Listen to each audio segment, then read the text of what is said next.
Canadians at a time in which we need to be there for Canadians. Madam Speaker, the legislation that we are talking about is an extension, if I may, of programs that were so effective at putting hundreds of millions of dollars into the pockets of Canadians so they would have the disposable income in order to buy the basics of life. That's what it is that we should be talking about. But instead, Madam Speaker, they want to have endless votes. They want to change the topic of debate inside the chamber, and then they want to cry about, well, we don't get enough time to talk about what they really don't want to talk about, Madam Speaker. Really? I've seen that show before, Madam Speaker. I've seen the filibustering and the wasting of time. And, you know, as official opposition, you can spend the time on whatever you want, but we as a government are going to continue to take and cover the backs of Canadians in all regions of our great nation. I again want to remind the members when somebody has the floor to please be respectful and allow that person to finish their speech or their thought. Questions and comments? The honourable member for Leeds, Grenville, Thousand Islands, Rideau Lakes. Thank you, Madam Speaker. The member talked about covering people's backs. We know who they're trying to cover for, Madam Speaker. It's for insiders. It's for their Liberal friends, just like was the case in the Trudeau Report 1, just like was the case in the Trudeau Report 2, just like is the case here when they don't want to address the issue of the rules of this place being broken. And for 6 weeks, and before that, in fact, Conservatives called for the doors of this place to be open and for us to continue to meet like this. And we could have had the new program in place that they want to talk about today. So my question to this member is this, Madam Speaker. If the measures that they want to present today are so important, why are we instead debating closure of the motion instead of having passed this motion 6 weeks ago when they shut down the House to further a cover-up of corruption in their government? The Honourable Parliamentary Secretary. Madam Speaker, that's just it. We're not debating that. We're not debating it because the member has brought forward a motion that could just as easily been a topic of discussion at Procedures and House Affairs Committee.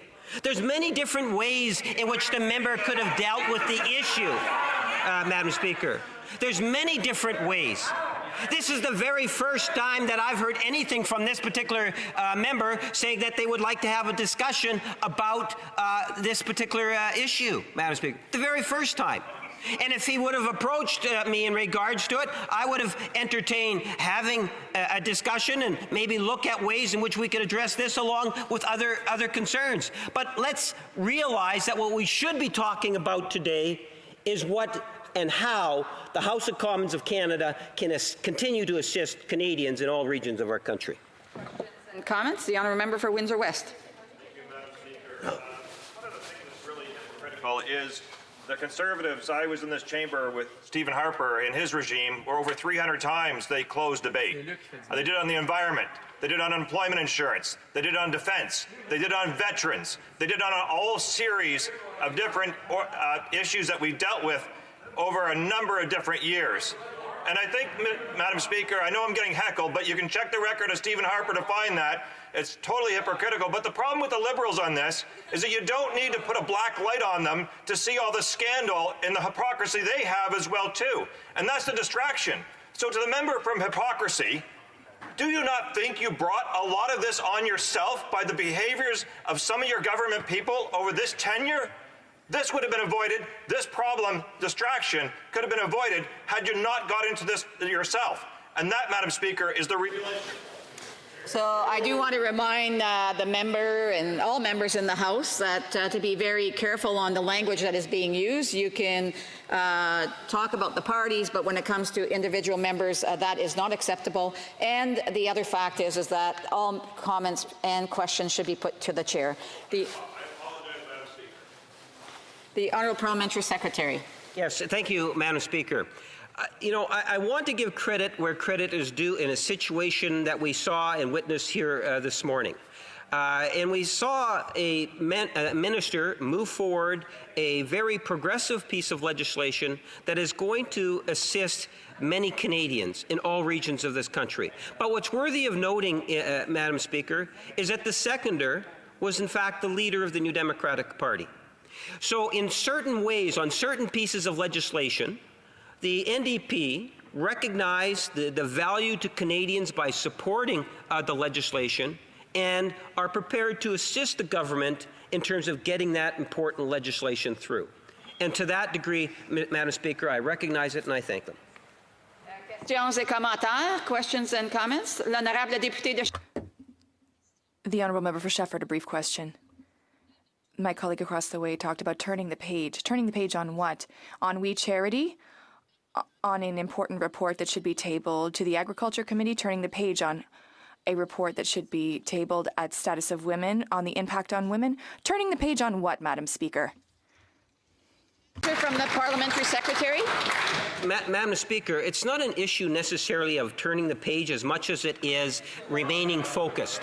Being focused on what it is that Canadians in all regions of our country want us to be focused on, and that is fighting the pandemic and working to ensure that we minimize the negative impact on our society and our economy as a direct result of the things that are taking place from the pandemic. That's really what the expectation is. Reprise de débat. L'honorable. Resuming debate, the Honourable Member for Montcalm. Thank you, Madam Speaker. Well, listen, nice try by the Parliamentary Secretary for the government with his normal eloquence. But listen, my colleague remarked earlier that if it were the first time that this government had been caught in a conflict of interest, or if it were the first time that this government had been in a semblance of conflict of interest, because parliamentary rigor that is imposed on parliamentarians, and that's why we have a code to remind us, is that the appearance of conflict of interest is just as important as the conflict of interest itself. And why, Madam Speaker, why? Because the citizens' trust in parliamentarians and elected officials relies on it. We must bear the mandate that they gave to us with honor and dignity. And when we place ourselves in a situation of conflict of interest, well, the entire political class is tarnished. In the case before us today,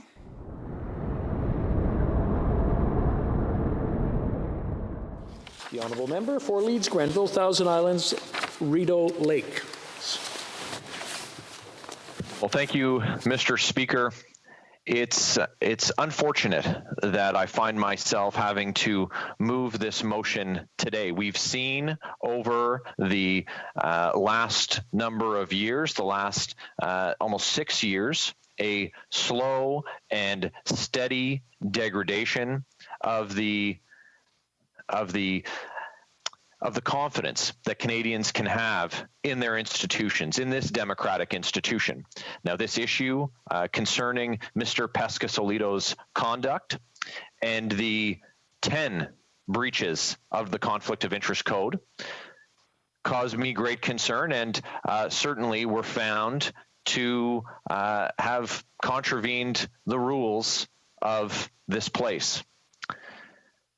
Mr. Speaker, this is a problem that has been caused by a trickle-down effect in the Liberal government. We have a Prime Minister, the head of the Liberal Party, who started out his tenure as leader, as Prime Minister, as head of this government, with an act that broke the law. That's contained in the Trudeau Report 1. This is the famed and unfortunate events, the trip to Billionaire Island. Now, we know that that first breach of the act, that the first time we have a prime minister in Canadian history found guilty of breaking ethics laws, had a ripple effect across Parliament and across, across this country. But what followed after was a domino effect that led up to Mr. Pescasolido's conduct and the finding of guilt against him. And it included multiple investigations and multiple findings by the ethics commissioner that members of the Liberal Party, members of the Liberal government, had broken ethics laws. Bill Morneau, the former finance minister, found himself embroiled in scandal on a number of occasions. The first, of course, was the forgotten corporation and forgotten French villa. A disingenuous explanation at best. Now we have in this case with Mr. Pescasolido, like we have in the case of the WE scandal, like we have in the case of Clam Scam, like we have in the case of so many of the breaches of the ethics, regulations, rules, and laws of this place, very quickly from the Liberal members claims that it's not true. And we heard that with the Prime Minister when he infamously claimed that the story in the Globe and Mail was false, but later led to the Trudeau Report 2 finding that the Prime Minister had interfered in the criminal prosecution of his friends at SNC-Lavalin. When we have rooted at the head of the cabinet table, at the head of the governing Liberal Party, a member who has repeatedly breached ethics laws and is under investigation again, it's no wonder that we see members of his party flout the rules. It's serious when a backbencher does it, and it is serious when the Prime Minister does it. Now, these behaviors unchecked that we've seen members of the Liberal caucus who have been given the opportunity to walk out the back door when they're facing serious questions about their conduct, including conduct that's led to criminal charges. One for a member who was elected in 2019 alongside the Prime Minister and these Liberals, and one by a member who did not reoffer but was elected with these Liberals in 2015 and is now under investigation for breaking the Canadian Criminal Code. But we have members of that same caucus ejected for trying to uphold the rules. We saw that with the former Treasury Board President, Dr. Jane Philpott. We saw that with the former Attorney General, the member for Vancouver Granville. Booted from caucus and unceremoniously kicked out of cabinet. Madam Speaker, Canadians need to know that the integrity of this House, that its members, is second to none. And when we have a case like we do here, where we don't have one breach or two or five, we have 10 breaches of the code that governs members, 10 breaches by this now former member, and no consequence is brought to bear on them. Well, that can't stand, that can't be what Canadians expect and Canadians see from this House. We use the term in this place of honorable member. We refer to each other as honorable members. And our honor is not something that is to be called into question by another member. But when we have the ethics commissioner make a finding like this, when we have the ethics commissioner continue to identify events where there are breaches of the code, where the ethics laws are broken, then it is incumbent on those who took the responsibility, who swore the oath and signed the roll to protect this place, to protect all the reputation of this place, of this democratic institution and all members. And that's why the motion calling for this apology is eminently reasonable and very necessary. Members need to know that there will be a reckoning if there's a breach of the code, even if you didn't reoffer in an election or you were unsuccessful in your bid for re-election. This place goes on. It was here long before any of us arrived, and it'll be here long after, God willing. And so while we temporarily occupy the seats for our 338 constituencies, we need to defend this place so that whoever comes next, whatever party they represent, that they can be called an honorable member as well. And that's not called into question by Canadians wondering, well, wasn't there that case of this prime minister or that finance minister or this individual who broke the code and there was no consequence, and members of the House didn't see fit for an apology from them. And so I'm asking all members of this House, across party lines, to do as you would do if you looked across the aisle and you saw a member of the opposing party breach the code 10 times. Would you want them to deliver an apology to this House? Absolutely. So that's what we're looking for here today, Madam Speaker. It's important that we all take our role seriously, that we take these breaches seriously because they are, and that we do what little we can in terms of seeking restitution, seeking some repair of the damage to the reputation of this place and its members by soliciting and tabling an apology from Mr. Pescasolido. We're bound by the code, we must follow the code, and when we fail to follow the code, there must be a reckoning. And that's what we're calling for here today, Madam Speaker. Thank you. Questions and comments? Questions et commentaires? The Honourable Parliamentary Secretary, the Government House Leader.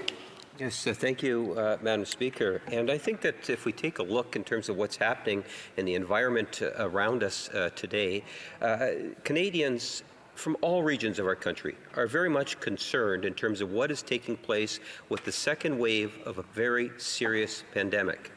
We were supposed to be debating legislation and having a discussion about the many different things that we could be doing as parliamentarians to help assist both directly and indirectly, literally millions of Canadians. That was what it is that we were supposed to be debating here today. Now, the member has an option, has a choice. He can continue to have this debate that he has chosen today and advocate for that, or he could get an appreciation in terms of what it is that's on top of mind from Canadians from coast to coast to coast. He had a choice. It's something that he didn't have to raise today. My question to the member is, why specifically today? Why not after we've been able to deal with the legislation that's so critically important to providing the resources that Canadians need now? The honourable member for Leeds, Grenville, Thousand Islands and Rideau Lakes. Well, Madam Speaker, I'll take no lessons from that member and from these Liberals on what can be done by this House. They shut down Parliament 6 weeks ago. They shut down committees just like they did last night at Proc. And to be clear, Madam Speaker, the honourable member knows very well we're not debating the benefits that Canadians could receive. We're going to be debating closure. We're going to be debating closure of the motion. Again, they're shutting down debate in this House. So it's disingenuous. It is ridiculous to hear from the member that we're delaying the work of government. 6 weeks, Madam Speaker. They shut down the House for 6 weeks. They shut down committees for 6 weeks. And you know what? It was, again, to avoid accountability. So instead of addressing the issue that's been raised, and my motion is in order, the member is instead looking to deflect. We're talking about protecting the integrity of this House, the House that member and his party shut down for 6 weeks, and we are going to continue to do our job to hold the government to account, and I'm going to continue to do my job to make sure that the integrity of democratic institutions is protected and preserved. Questions and comments? Questions et commentaires? L'honorable député de Jonquière. The honourable member for Jonquière. Thank you very much. Well, we can't help but agree with this motion. And I think if there's one thing that's clear about my honourable colleague, it's his probity. The parliamentary secretary earlier stated that we're in a very specific situation where we need to focus on aid to Canadians. Well, the government isn't concentrating on helping Canadians. When it uses the special powers we authorized it to have to get into a scandal like We Charity. And then there's something else that may have gone under the radar. It's the Liberal Party's use of the wage subsidy. I can't believe the Liberal Party decided to make use of a program that was supposed to support businesses. I don't know if my colleague agrees with that. Leeds, Grenville, Thousand Islands and Rideau Lakes. Well, thank you, Madam Speaker, and through you, thanks to the honourable member from Jonquière. He's absolutely right. The government did use the goodwill of this House, the powers that were given to it during an extraordinary times, and they used those extraordinary times to attempt a power grab and then to take the extraordinary benefit of the doubt that was given by all members of this House, the Team Canada approach that we all engaged in, and to look to give $500 million to an organization that had given $500,000 to members of the Prime Minister's family. So it's again, when this government looks to avoid accountability, looks to avoid proper use of the resources and the powers given to them, that they must be held to account by all members in this place. Resuming debate. Reprise de débat. Resuming debate. The Honourable Parliamentary Secretary of the Government House Leader. Yes, thank you, Madam Speaker. And it's with somewhat disappointment that I rise to be able to address the motion that my colleague from across the way has decided to bring in on what I believe is a very important day for all Canadians. Madam Speaker, we have gone through a great deal over the last 8 months. We have seen a great sense of cooperation from many different aspects of our society. We have a Prime Minister and Cabinet that virtually works 7 days a week in terms of trying to be there in a very real and tangible way. I would suggest to you very strong national leadership, which is supported by provinces and territories across our country. A good, strong sense of cooperation and teamwork as Canadians, not only just provincial and territorial and national governments, you can incorporate our cities, municipalities, non-profits. It's a very long list, Madam Speaker. of people that came together, recognizing the importance of what Canadians today are so, rightfully so, concerned about: the pandemic. It has killed thousands of people. It will continue, unfortunately, to kill others, Madam Speaker. This is something in which we as a government have been very much aggressively pursuing the best interests of Canadians and have made it very clear that we will be there for Canada every day. We will have the backs of the people of Canada. And we have seen a wide spectrum of programs that have been brought forward in order to support Canadians at this time of need. Today, we are supposed to be talking and debating about the pandemic and how it is that we can continue to support Canadians. And this is why it's so disappointing when you get everyone, virtually all the different stakeholders. The only stakeholder group that I can think of that continuously and consistently puts up a roadblock is the Conservative Party of Canada. And we see that, Madam Speaker, every opportunity they get, they are more than happy to try to change the topic, to lose the focus of what Canadians want us to be concerned about and debating, Madam Speaker. That is... Order.